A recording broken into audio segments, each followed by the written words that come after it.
Okay, let's go ahead and get started. I've got 6:01. I'd like to call this meeting to order. This is a regular meeting of the Manitou Springs City Council for April 1st, 2025. Let's start with the Pledge of Allegiance.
Fred, would you like to respond to that? Yeah, I can answer that.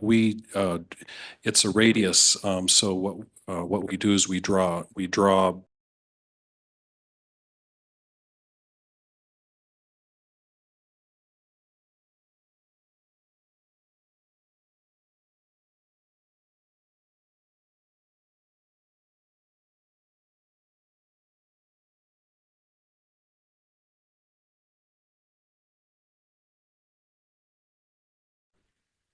radius, or that 300-foot line goes right through a property. So one property owner will receive the card, and the adjacent property owner might be outside of that 300-foot radius, and they might not have received the card. That makes sense, but we had 3 in our neighborhood, 3 different locations, basically one above, one behind, one here. This has happened before. That's why I'm bringing it up, that this has happened, and for some reason, everyone is not getting the information. So I understand what you're saying, but that's not the situation here with our neighborhood. So it makes it difficult for everyone to understand the process and why these are going out, and they want to know, what is this? What's going on? And Okay. they don't have that information. I believe the parcels all had a placard or a sign on them too. It was posted, I believe, as well. Is that Yes. correct, Fred? Yeah, that's correct. Sending direct notification to adjacent property owners is just one of the forms of notification. The other one is posting a notice on each of the properties. The third one is putting a notice in the newspaper, and then also posting it on the agenda for the Planning Commission. So those 4 things are ways of getting the word out. I cannot speak to why some property owners might not have received a postcard if they were supposed to. We will verify that postcards are sent to each of the property owners of record. We rely on the El Paso County Assessor's Office for addressing. And so if the addressing is not correct in the assessor's office, it might not have gotten to the correct property owner. Well, that's great. I appreciate it, because this has happened several times in the last few years, and we have neighbors in our neighborhood that are very concerned and don't know what's going on. So if you could double check on that, Yeah, absolutely. thank you. I appreciate it. Okay, great. Thank you, Fred. Okay, great. Yeah, Judith, please. Fred, I was just thinking, if Linda knows the names of the people that definitely didn't get postcards, maybe they can reach out to you, just make it a little easier for you. Sounds like there's at least several. So Linda, if that would be amenable to you, since you know these people, just to contact Fred, and maybe we can make sure that we correct that for the future. Thank you. Thank you. That's a good idea. Right. And I would mention also that we'll have the second reading of the ordinance, assuming it passes tonight, we'll have the second reading on this and the other 2 ordinances 2 weeks from tonight. And those will include public hearings. So if there are people with concerns, that'd be an appropriate time for them to weigh in as well. Do we have any additional questions or comments for Fred? If not, I would seek a motion to go ahead and approve this. Mr. Mayor. Thank you. Motion by Mr. Shada. And Natalie, was that a second? Sure. Second. Okay, second by Mayor Pro Tem. Any further discussion? Okay, let's vote.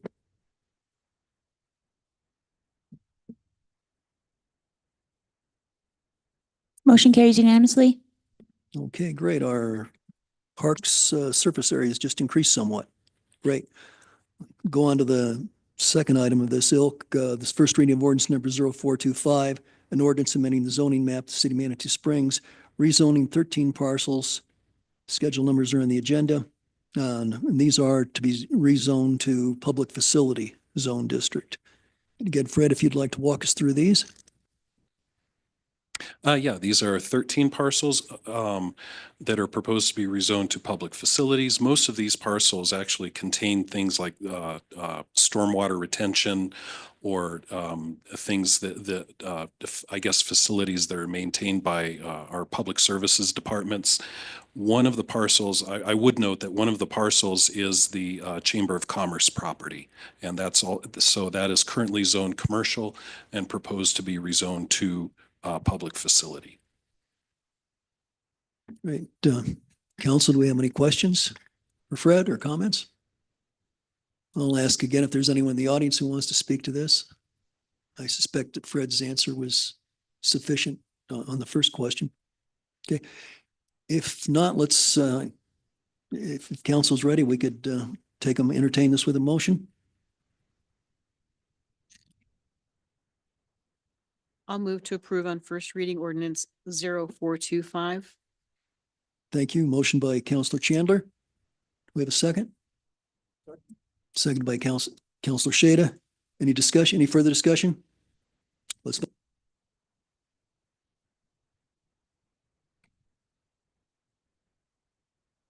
Motion carries unanimously. Great, thank you. Well, and now we'll go 3 for 3. Ordinance number 0525, amending the zoning map, rezoning 38 parcels to open space zoning. And Fred, would you like to speak to these? Yeah, very quickly. Thank you, thank you, Mayor. This, of course, is the largest chunk of properties. So these are 38 parcels scattered throughout the city of varying shapes and sizes. Some of them are quite large on the far west side of the city, going up the hill, and some of them are quite small. Some that we've obtained over the years. Some of them might appear to be.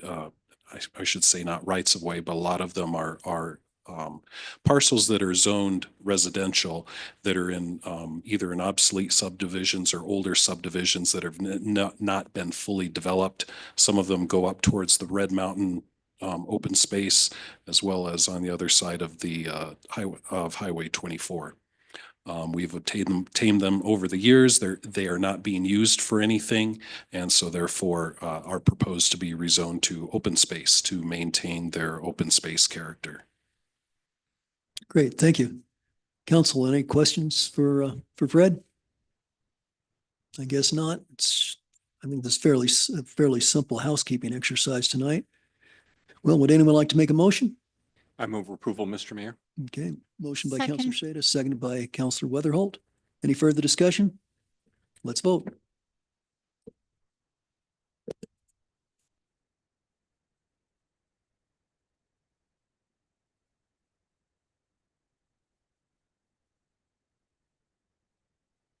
Motion carries unanimously. Great. Okay, thank you. Well, that went pretty simply. Fred, thanks very much. I imagine this has been quite a headache in some respects for the city, so it's good to get this cleaned up. We appreciate the work you all have done on that. Thank you Very very good. much. Great, thanks. Okay, next item. We have a hearing. This will be second reading and public hearing of ordinance number 0225, an ordinance amending section 12.06.020 of the Manitou Springs Municipal Code concerning permit applications for work in public rights of way. And of course, we had discussed this several weeks ago on first reading. Jeff, I don't know if there's anything you want to refresh our memory on? I'd be happy to just refresh your memory quickly. We just took out some language that was contradictory, that required a person doing work in the city rights of way to get a permit bond in the form of a performance bond. Didn't make sense. Clean that up. And then Councilmember Wolf asked that we retain the last sentence, which says a letter of credit is not acceptable in lieu thereof. So we put that back into this new version. So I think that was about it. Okay, great. Thank you. Welcome. Counselors, any questions for Jeff or any clarification? If not, I'll go ahead and open the public hearing portion of this meeting. Anyone in the public who'd like to speak to this is welcome to do so at this time. Elena, have we received any correspondence or anything on this? No. And no interest from anyone in speaking? Okay. Well, with that, I'll close the public comment portion. Council, if you have any Further questions for Mr. Parker? This would be a good time. If not, it may be time for a motion. Michelle? I move to approve on second reading ordinance number 0225, an ordinance amending section 12.006.020 of the Manitou Springs Municipal Code concerning permit applications for work in public rights of way.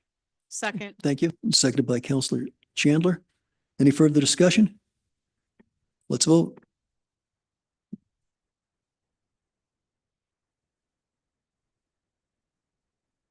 Motion carries unanimously. Great, thank you. Well, we are at receiver act on council correspondence, so does anyone have anything? Michelle? I received an email from a resident, and they're wanting to consider for us to consider an early termination of the contract for trash services. The transition to Republic from GFL has not been appreciated. Customer service and administration of the service is significantly impacted. With no notice, they replaced a perfectly functional bin with one of theirs. Residents do not have any choice in the company. They must pay for service. Any company providing service should be providing excellent customer service. Republic Service is not. Also, she is wanting us to get feedback from the residents on the contractors and consider resident satisfaction in the selection of a vendor. Okay, thank you. Judith? Yes, I'd like to have an update on the property on Manitou Avenue, the house that burned down. As I recall, it burned down a year ago, May 16th. And thus far, I have not seen any permits pulled with regional. And I'm just wondering if any activity is happening on that property, and if so, what it is. Thank you. Denise, can you speak to that? Yeah, I spoke with Electra Johnson, who is with the URA, about that. And you're right, they haven't pulled any. They have till May, the date. I wish Fred was still here. He can tell you exactly the date. We've given them notice. And then after that, we can start the dangerous building and make it a nuisance and move forward. And then, excuse me, sorry. If they don't pull through with permits, then would we proceed with fencing it off and a lien on the property? What would be the next steps? Yeah, we could make it a nuisance, and then we'd have to, then we would tear it down, and then we would lien the property for that. Julie? I wondered if we could have an update. I couldn't remember the deadline for us to be able to present a plan to use that free money for the Ruxton project. But I just had the sense it was coming up and I couldn't remember what that deadline is and wondered where we are with that and if we have that on our agenda so that we don't miss out. It was millions of dollars. Yeah, we have that coming up. I think it's actually next week. Denise? I think it's next week. You will get a Ruxton update, and I did speak with CDOT. I thought I mentioned this, but I may not. We did talk to CDOT, and we can get an extension on that amount. So we were told that we couldn't. However, we reached out to them after our city engineer left, and we do have the opportunity to get an extension. But we will be presenting that to you next week. And so is the extension guaranteed or is the extension a maybe? Because I thought I read a memo from you indicating that it was hopeful. Is No, it certain? They told us that we can get an extension. I mean, I don't have it in writing, but yes, they said that we would be able to get an extension. And how long did they, what kind of extension did they Well, say that they would give us? It will depend on the design and what we go forward. So I can't ask for it until I have a final design from you of how to move forward. Then I have to be able to say, here's what our project is, here's what the design will be, and here's the time frame that we need. So I need information from you before I can go back to them. See, and that's on next week's work session? Yeah. Okay, thank you. Anything else from council? Oh, I just wanted to say also, I'm so happy to see that action is happening at the Dillon lot. Yay. Yep. Thanks, Denise. It's happening very quickly. They're working very, very quickly. So And I'll just mention today was the first day of the the neighborhood chipping program. It began with the Crystal Hills and Crystal Park Road area. And we did have one group of homeowners up in the Keithley Log Cabin District. They were pretty proud of the branches that they had collected. I think they'd been saving them up for years, but they are proudly going to get rid of those branches this week here. So, and I believe Cassandra's going to do a little article for the city's website to give that a little bit of exposure and to encourage others. So we've got we'll have 6 other zones in the city, and that'll go through August. I think about every 3 weeks we'll start another area. So we've got that. We had several of the people who were involved have actually coordinated things with the fire department. So they've gone out and they knocked on doors and encouraged their neighbors to collect brush and debris and deadfall and all that kind of stuff. So that worked pretty well in 1 or 2 neighborhoods up there, and hopefully it'll build some momentum. So thank you for the city's cooperation on that.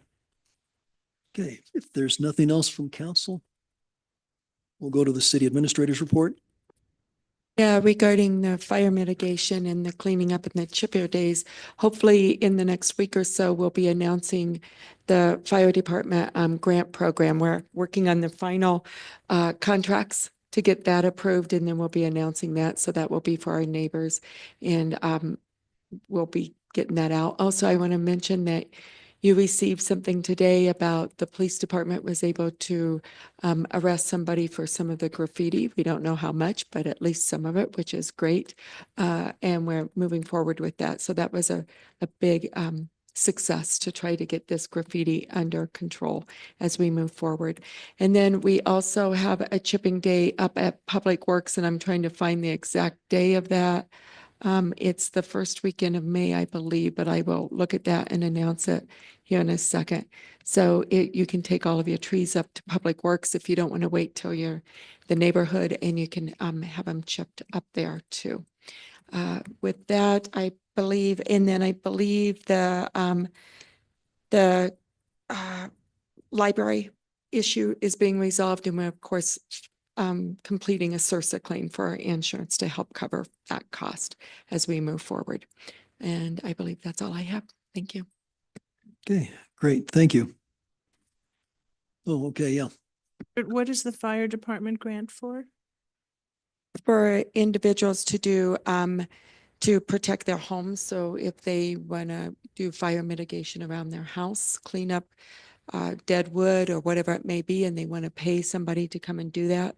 You know, I keep saying over and over, the most important thing you can do is clean your gutters. People don't see that, so they don't make that as much of a priority, but that's one of the most important things you can do. So it will help. I believe it's a 50% match. I don't have all the details for sure, so I want to be careful, but to help neighbors and residents. Yeah, I believe that's a 50% match up to $500.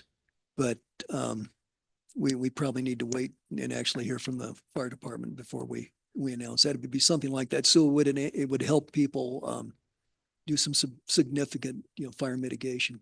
And I don't know how big a fund it is. I don't know how limited or expansive it might be, but we'll get that information, I think, here in the next couple of weeks. Thank you. And then I also want to mention, we're hoping that our water tank, we can fill it this week. So we're waiting for the last state approval, and we hope we can start filling the 1.1 million gallon water tank. Super, good news. Well, Natalie? And when is the escalator going to be installed on the incline? Good point. Okay. Well, with that, we have come to our final item for the evening. That's an executive session. So I'll read it and seek a motion to go into executive session.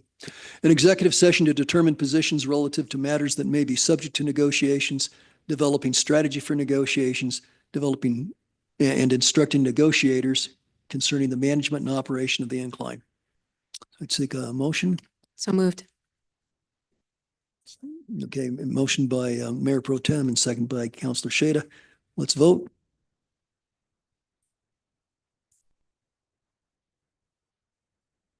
Motion carries unanimously. Okay, thank you. And I see we have refreshments in the back. So why don't we take a 15-minute break and come back about 7 and we'll go after it.